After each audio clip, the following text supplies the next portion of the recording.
Welcome back to the show. We're here with our resident dentist, Dr. Arun Narang, and he's got an interesting topic for us. We're talking about dental implants, and you were telling us a little bit before we came on the air about exactly what dental implants are. I had never really experienced that myself, so seems kind of painful and seems kind of costly. Why don't you give us a little bit of a rundown what you just told us? Well, I was actually going to talk a little bit. I've talked in the past about implants, and we can touch base on that a little bit, but I was going to talk to you guys about mini implants. Okay. Because earlier, we never really had something like that in our repertoire of stuff that we can basically use for patients, and there's such a thing as mini implants, and there's different applications for them. So I thought I'd talk a little bit about the mini implants, and no, it's not painful to do it, believe it or not. Really? Yeah, it can be done under... a titanium screw for a regular implant sounds quite painful. It's just, you can insert these under local anesthetic. They're time proven. We've been doing implants now for over 40 years, and we're getting excellent results with them. And I can't believe the results. I know someone who just got them done, a little older lady, and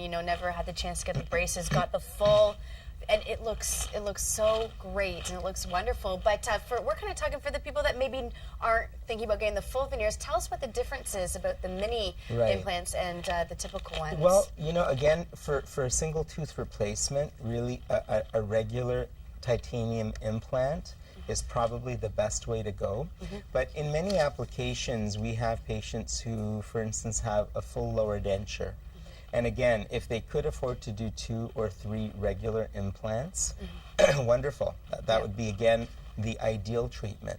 But in some cases where someone can't afford to spend a lot of money, I mean, obviously there's still an expense factor, but the expense factor might be 1/3 or 1/4 of what it would be if they were doing regular implants. We can do about maybe 4 of these little mini implants on someone's lower jaw at the front, and it will really help to retain their lower denture well at probably 1/3 of the cost of doing, regular implants. To know. That's a good savings. That's a good savings right there. And again, I won't get into exact dollars and cents because it can vary from case to case. So if some, speak to your regular dentist about mini implants, and that's something.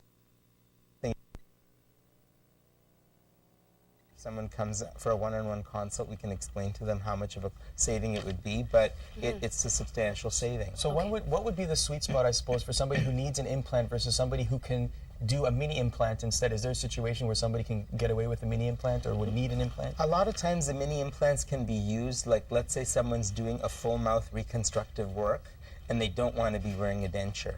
The mini implants could be used for basically helping to hold the temporary teeth in place while the permanent teeth are healing.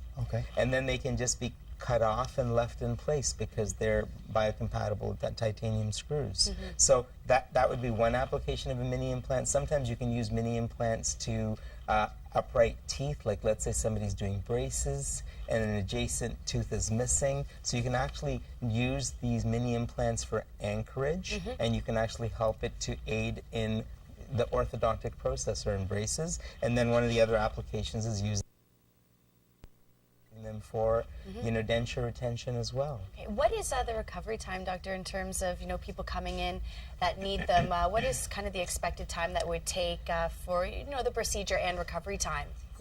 Routinely a surgeon could place 4 of these in probably about an hour under local anesthetic, and the person would probably be able to go to work the next day. So that's really good to know, because when you say local anesthetic, people get a little nervous with the swelling, but the next day. And generally, if you're even doing implants, most of them can be done under local. Obviously, if someone's apprehensive, they can be done with sedation. But there's very little downtime with implant placement. And so what would be the procedure for people to determine if they're eligible for a mini? To come in for a consultation, with your dentist, and if they're providing the treatment, great. If they're not providing the treatment, they could refer their patient to someone who is. We provide it in our practice for our patients. Okay, great. Now back to kind of the mini implants and the regular veneer implants. What would be the difference? When would someone really need the full, not the mini?